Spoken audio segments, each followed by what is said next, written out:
वालेकुम दोस्तों। ये वाक़या 80s का है, जो हमारे वालिद साहब के दोस्त ने उनको सुनाया था। बेसिकली वो सदर की एक ज्वेलरी शॉप में काम करते थे। वहाँ उनकी दोस्ती एक और बंदे से थी जो उनका बहुत ही गहरा दोस्त था। उसका नाम शायद कामरान था और वो ये बताते हैं कि हमें घूमने का बहुत शौक था और कह रहे एवरी थर्सडे जो है हम सिनेमा देखने लाज़मी जाते थे और मेरे पास 70 बाइक हुआ करती थी उस वक़्त।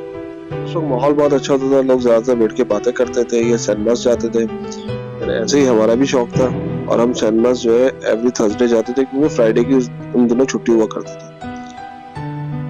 तो हम काफी अरसे से सिनेमा जा रहे थे। आई थिंक कैंपटी के सिनेमा जाते थे और लास्ट शो जो है उनका खत्म होता था 1 बजे और कह रहे मैं उसको लालू खैर डाकखाने पे ड्रॉप करते हुए कह रहे मैं फेडरल भी एरिया आ जाता था जहाँ मेरा अपना घर था। कह रहा हुआ कुछ इस तरह।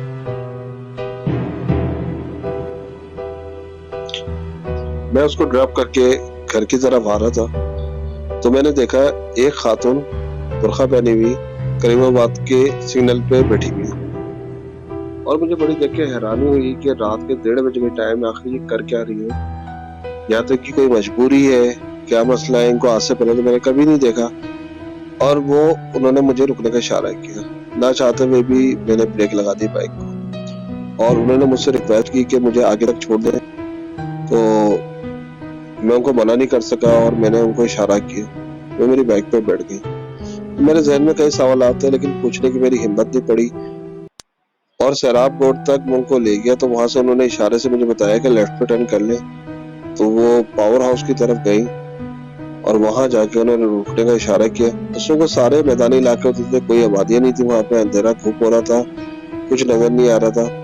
बहरहाल मैंने उनको वहाँ पे ड्रॉप कर दिया और वो चली गई अंधेरी की तरफ। वो कह रहे मैं वापस आके घर पे सो गया और मुझे इस बात का एहसास भी नहीं हुआ, ना मेरे ज़हन में रही बात और हम लोग नॉर्मल डेज़ की तरह अपनी वर्किंग करते रहे और दोबारा से नेक्स्ट वीक आ गया।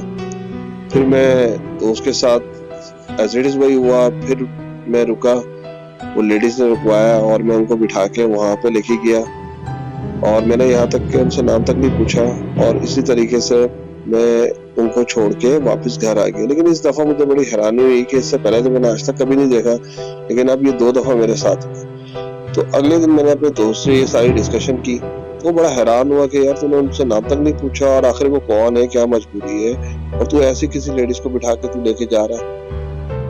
तो मैंने सोचा कि चलो आप इस हफ्ते मिलेंगे तो मैं इंशाल्लाह मैं सारी ये बातें पूछूंगा और बल्कि मैं पीछा भी करूंगा आखिर ये जाती कहाँ पर है।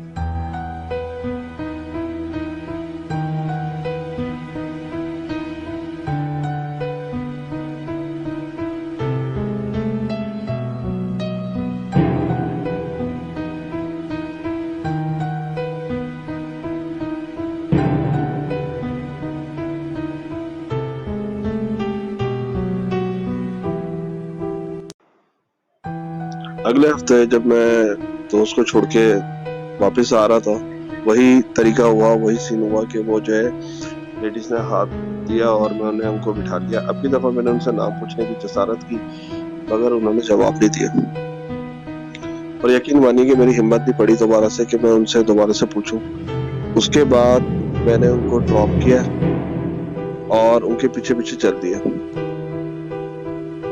आप यकीन करें कि मैं उनका पीछा करता हुआ जा रहा था लेकिन काफी फासला था हमारे दरमियान, तो वो अचानक गायब हो गई। अब जब मेरी नजर पड़ी चारों तरफ तो वहां पे एक कब्रिस्तान था। ये देख के मेरे रोंगटे खड़े हो गए।